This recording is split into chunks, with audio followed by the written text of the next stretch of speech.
HIV, to get past their diagnosis and begin looking at other things, such as, when I spoke of my dreams, I always dreamt to work with my community. I always felt that I needed to contribute to society in a positive way. With medications and with emotional support programs, it opened up the door for other things, such as looking at education opportunities and starting to plan a path for building not only awareness, but started to build a plan for my life. And there are many APHAs out there that are wanting this. They know that Aboriginal AIDS service organizations are there to help to cushion the blow of HIV and AIDS, and to be upfront and get out there and provide education and prevention programs and services to those that are not infected.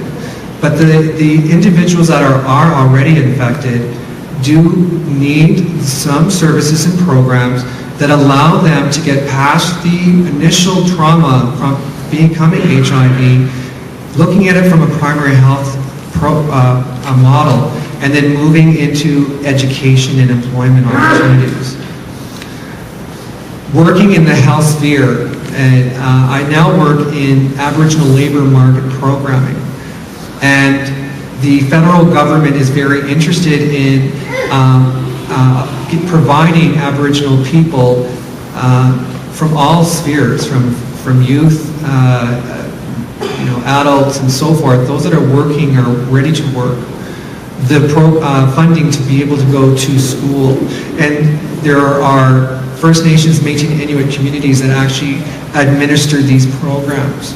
And so what I found was quite interesting is that, and I guess my trajectory of my experience is that I saw that it's really important. We need to have, when APHA comes into your community or into your organization, you need to get them past that trauma. You need to get them into a mindset, an emotional wellness, or into an emotional state where they can start beginning to see that there's hope and they can move forward. Hi, Kogan. I'm like that slow guy.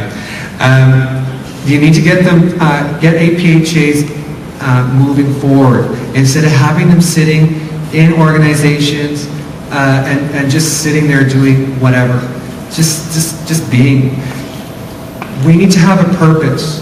And me making HIV a career, I thought that's what I would do. I thought I'm going to be an advocate, and I'm going to be, I'm just going to dedicate my life to HIV and AIDS. And let me tell you, it's a thankless job, and but at the end of the day, it sets some very strong understandings around where I wanted to go. And so AIDS service organizations need to start looking at ways that they can help the individual with HIV move along the path, keep them moving forward, and not enabling them or re-traumatizing them because of some of the institutional or political stuff that's going on in AIDS service organizations. So I think one of the most important, one of the other messages I want to bring is that we need to keep moving them forward. I'd rather see an APHA come through my door, get them to understand what HIV/AIDS, get them on their medications, point them in whatever direction, and hopefully they'll just keep going forward, and that they won't come back to your doors. That they will start arming themselves with whatever they need so they can move forward. And I believe that emotional wellness is a very key part of an element of programming that should be part of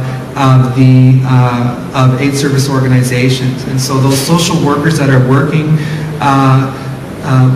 in social programming really need to be able to understand that we don't want people to be sitting there forever. We want them to get moving forward, and people with HIV don't want to be sitting in the same spot. That's the reason why they're sitting. That's why they're where they are today. And so you honor the culture, you honor the spirits, and you honor the physical, and mental, emotional, and spiritual, but you also have to help out with the emotional part. And harm reduction is not an answer to emotional wellness.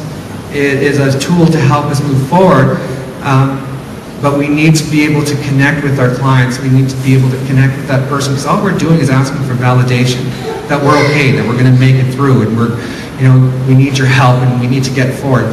So, my experience has been, we need to get our people moving forward. And I know the key is education and giving them the opportunity to work. I started off working in an aid service organization. I volunteered. Volunteering is a platform for employment and education opportunities, because you get to work in an office. I learned about governance. I learned about board. I learned about treasury. I learned about finance. I learned about all kinds of things. So aid service organizations can help employ those people that want to, that you can see the little stars shining in their eyes, and you can see that they're troubled, and so the emotional programming can help them out so they can get past the trauma and keep moving forward and looking at, I can work, I can go to school, I can do this and I can do that. And maybe aid service organizations can help out with that process, where they can help with some more support, emotional support. So anyway, I looked at my life and I was thinking, how did I get to where I am today when I wrote this particular presentation? And I thought, I had a whole bunch of help from a whole bunch of people. An aid service organization helped me to figure out how to deal with it, get the medications and so forth. They were my interpreters to the medical community. So